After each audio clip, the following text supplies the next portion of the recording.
അസ്സലാമലൈക്കും ഫ്രണ്ട്സ്, പുതിയൊരു വീഡിയോയിലേക്ക് എല്ലാവർക്കും സ്വാഗതം.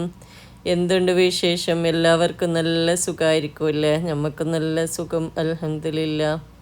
ഇന്ന് ഞാൻ നല്ലൊരു കൊത്ത് പൊറോട്ട ഉണ്ടാക്കുന്നത്. അടിപൊളി കൊത്ത് പൊറോട്ടയെന്ന് നിങ്ങൾ ഇതുവരെ കഴിച്ചിട്ടില്ല. ഇതുപോലെ കൊത്ത് പൊറോട്ട ഉണ്ടാക്കി നോക്കണം. എന്നിട്ട് നിങ്ങൾക്ക് വീഡിയോ ഇഷ്ടപ്പെട്ടാൽ ഒന്ന് ലൈക്ക് ചെയ്യണം. പിന്നെ നിങ്ങളുടെ അഭിപ്രായങ്ങൾ കമൻറ്റിലൂടെ അറിയിക്കുകയും എൻ്റെ ചാനൽ സബ്സ്ക്രൈബ് ചെയ്യാതെയാണെന്നെങ്കിൽ ഒന്ന് സബ്സ്ക്രൈബ് ചെയ്യും വേണം. നമ്മൾ ആദ്യം സവാള കുറച്ച് ഓയിലൊരു പാത്രത്തിൽ ഒഴിച്ചിട്ട് ഒന്ന് വഴറ്റിയെടുക്കുക.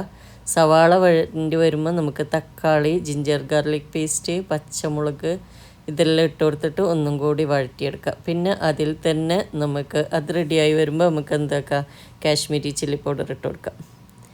അങ്ങനെ ഒന്ന് ലോ ഫ്ലെയിമിലിട്ടിട്ട് ഇത് നന്നായി ചൂടാക്കിയെടുക്കുക. ഈ മുളക് ഒന്ന് ചൂടായി വരുമ്പോൾ നമ്മൾ ചിക്കൻ കട്ട് ചെയ്തതാണ് ഇട്ട് കൊടുക്കുന്നത്. ചിക്കന് നമുക്ക് ബോൺലെസ് ചിക്കൻ ഉണ്ടെങ്കിൽ അതാണ് നല്ലത്, ഞാനതാണ് യൂസ് ചെയ്യുന്നത്. അല്ലെങ്കിൽ നമ്മൾ സാധാ ചിക്കൻ തന്നെ ഈ ചെറിയ ചെറിയ പീസാക്കിയിട്ട് കട്ട് ചെയ്തിട്ട് കൊടുക്കുക. അല്ലെങ്കിൽ ആ ചിക്കൻ തന്നെ പിന്നെ എല്ലുള്ള ചിക്കനാണെങ്കിൽ നമുക്ക് എന്താക്കാം, ഈ ഒന്ന് ജസ്റ്റ് ബോയിൽ ചെയ്തിട്ട് ആ ചിക്കൻ ഒന്ന് അടർത്തിയിട്ട് എല്ല് മാറ്റിയിട്ട് എല്ല് കളയുക. എന്നിട്ട് അങ്ങനെ ആക്കുന്നുണ്ടെങ്കിൽ അങ്ങനെ ആക്കുക കേട്ടോ.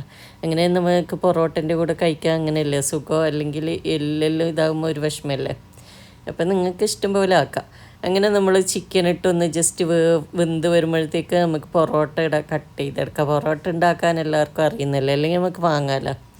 അങ്ങനെ പൊറോട്ട നമുക്ക് റെഡി കട്ട് ചെയ്ത്, പിന്നെ ഈ ചിക്കൻ വെന്തിട്ട് നമുക്ക് വെള്ളം ഇല്ലെങ്കിൽ ചിക്കൻ വെന്ത് വരുമ്പം തന്നെ വെള്ളം വരും. ഇല്ലെങ്കിൽ നമുക്ക് 1-2 ടേബിൾ സ്പൂൺ വെള്ളം ഒഴിച്ചു കൊടുക്കുക. കൂടുതൽ വെള്ളം ഒഴിക്കണ്ട, കൂടുതൽ കറി പോലെ ആക്കണ്ട.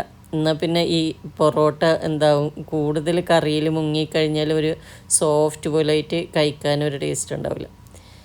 അങ്ങനെ അത് മിക്സ് ചെയ്ത് കറിയിലിട്ട് മിക്സ് ചെയ്തതിന് ശേഷം നമുക്ക് ചെറിയ ഒരു സവാളയും കൂടെ ചെറിയ ചെറിയ പീസായി കട്ട് ചെയ്തിട്ട് ഇട്ട് കൊടുക്കുക.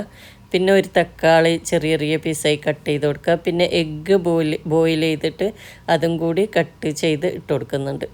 അങ്ങനെ ചിക്കനും എഗ്ഗും മിക്സ് ചെയ്ത് നല്ലൊരു കൊത്തു പൊറോട്ട ഇവിടെ റെഡി ആയിട്ടുണ്ട്. അപ്പം നിങ്ങൾ ഇതുവരെ ഇങ്ങനെ ഉണ്ടാക്കിയിട്ടില്ല, ഒന്ന് ട്രൈ ചെയ്ത് നോക്കണം. വീഡിയോ ഇഷ്ടപ്പെട്ടാൽ ലൈക്ക് ചെയ്യാൻ മറക്കരുത്. താങ്ക്